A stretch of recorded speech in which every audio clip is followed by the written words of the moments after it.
J'ai rattrapé le train de justesse. Quand j'ai surgi dans la voiture numéro 3, les voyageurs me remarquèrent immédiatement. C'est pas très difficile, vous me direz. Avec la tête que j'ai, plus la situation est tendue, plus je stresse. Plus je stresse, plus je m'enferme. Plus je m'enferme, plus je mute. Et plus je mute, plus je ressemble au portrait robot de tous les terroristes islamistes de la planète. Il me manquait que la barbe, et ça, les gens la dessinaient eux-mêmes dans leur tête. Beaucoup d'entre vous, j'imagine, pensent que pour réussir à faire un bon petit couscous, il faut être une femme et originaire du Maghreb. Faux. Prenez-moi l'exemple. Rien au départ ne me destinait à devenir un spécialiste en la matière. Je suis né là-bas, c'est vrai, mais dans l'équipe de joyeux spermatozoïdes dans laquelle j'ai réussi à faire une percée remarquable, j'étais dans le groupe des XY. Il était donc inscrit dans mes gènes que j'allais être orienté vers la catégorie des rouleurs de mécanique plutôt que vers celle des rouleuses de semoule. Alors, comment toute cette histoire a commencé? Je vous rassure, hein, c'est de la viande halal et cachère. Hein. Et les catholiques et les laïcs, je vous rassure aussi, la bête a été étourdie avant l'abattage. Hein. Elle n'a pas souffert. Pour qu'elle ne souffre pas, on lui a donné à fumer du hashish. Elle était très contente de mourir. Hein. Où est l'abattoir? Une étude internationale vous a décerné le titre de pire touriste du globe terrestre. Le monde entier vous reproche d'être râleur, radin, arrogant, impoli. Alors, qu'est-ce qui se passe? Après Waterloo, c'est la Bérésina, ma parole. Heureusement que nous sommes là. Hein. Il vous reste plus que nous. On vous trouve bien, nous. On croit en vous, nous. Être français, c'est la classe. On veut tous être français. On veut la baguette, on veut le béret, on veut le 14 juillet et un passeport français pour voyager partout dans le monde. Comme ça, nous aussi, on peut être arrogant, impoli. Eh, casse-toi, pauvre con.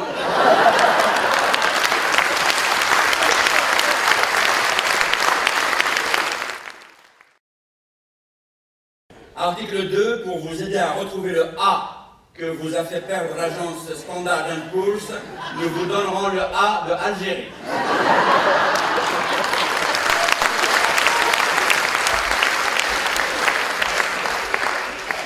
Cadeau. Nous, on n'en a pas besoin. Et à chaque fois qu'on voit que le stress vous regagne, on vous apprendra, on vous initiera à l'un des piliers de notre philosophie de vie, le mektoub. Si par exemple vous êtes en chômage depuis 2 ans, vous allez à Pôle emploi et on vous annonce que vous n'avez plus de droit aux indemnités, vous dites juste mektoub. Et ça va beaucoup mieux déjà.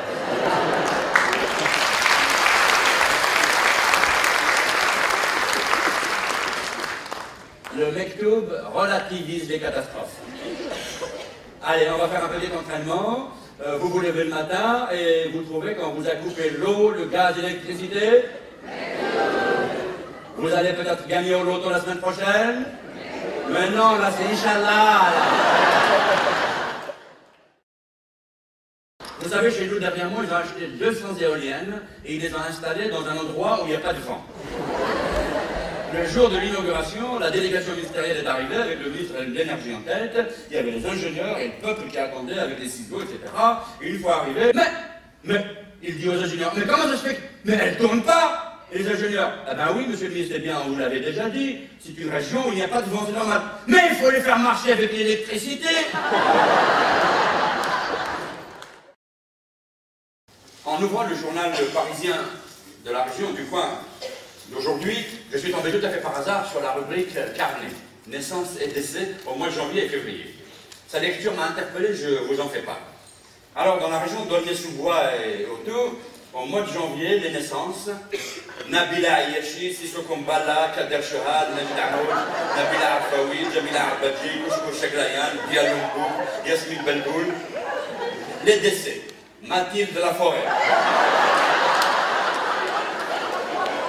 Jacques Seguin, Dominique Bruyère, Raymond Courtois, Chantal Duroc, Émile Potin, Mois de février, Nordin Mataoui, Samir Boudjadja, Mamadou Sangare, Guyane Daifang, les décès, Josiane Mercadier, Jean-Paul, arrêtez de mourir. Vous entrez chez Mouloud, Mouloud est au téléphone. Il est toujours au téléphone. Willy, Waka, où est-ce que tu dirais? Non. Il palabre avec un cousin d'Agadir qui lui demande de l'aider à venir s'installer en France. Mais qu'est-ce qu'il vient faire en France? Qu'est-ce qu'il vient faire en France? La France est complice maintenant. La France est très violente. Il y a beaucoup d'étrangers. Il y a trop d'arabes. Il y a trop de Français en France. Non. Reste là-bas. Tu sais, il y a un chanteur français qui s'appelait Richard Aznavour. Il a dit, la misère, il est plus jolie qu'au soleil. Maintenant, tu vas au rayon alcoolique. Après, tu vas au rayon charcuterie. Le rayon charcuterie chez l'arabe du coin. Mais j'ai jamais pensé à ça. Mais normalement, il n'a pas le droit. Normalement, sa religion lui interdit. Oh, remarque, pourquoi pas? Il y a bien un rayon halal chez Leclerc. Pourquoi il n'y aurait pas un rayon mécréant chez Mouloud? Bon ben voilà, ce cookie show est terminé. S'il vous a plu, n'hésitez pas à en parler autour de vous car le couscous est un plat qui se mange de bouche à oreille. Et à la prochaine fois, s'il est écrit, Inch'Allah, que nous nous reverrons ici-bas, je vous apprendrai à réaliser un bon tagine moléculaire.